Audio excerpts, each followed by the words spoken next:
दुई दिनिया ओडिशा गस्तरे आसिछन्ति राष्ट्रपति द्रौपदी मुर्मू। वायुसेनार स्वतंत्र विमान रे भुवनेश्वर विमान बंदर रे पहुंचीथिले राष्ट्रपति। अपराह्न 3:15 रे नयागढ़ जिलार कंटिलोरे थिबा प्रसिद्ध नीलमाधव मंदिर रे पहुंचीथिले।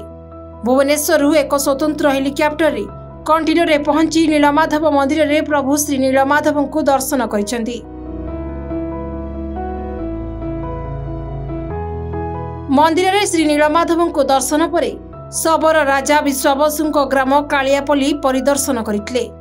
कालियापल्ली रे से सबर संप्रदायकर महायज्ञ रे जोग देई सेठारे सबर राजा विश्वावसु प्रतिमूर्ति उन्मोचन करथिले। राष्ट्रपति सहित राज्यपाल डॉक्टर हरिबाबू कंभमपाटी, मुख्यमंत्री मोहन चरण माझी एवं बाचस्पति सुरमा पाड़ी नीलमाधव को दर्शन करथिले। राष्ट्रपति गस्त पर नयागढ़ में 30 प्लाटून पुलिस फोर्स एवं भुवनेश्वर 12 प्लाटून पुलिस फोर्स मुतयन होती। सुरक्षा कार्य में 3 जन डीसीपी रैंक अधिकारी, 3 जन एडीसीपी, 14 जन एसीपी, 20 जन इंस्पेक्टर एवं 110 जन सब इंस्पेक्टर नियोजित होती। ब्यूरो रिपोर्ट, उत्कल खबर।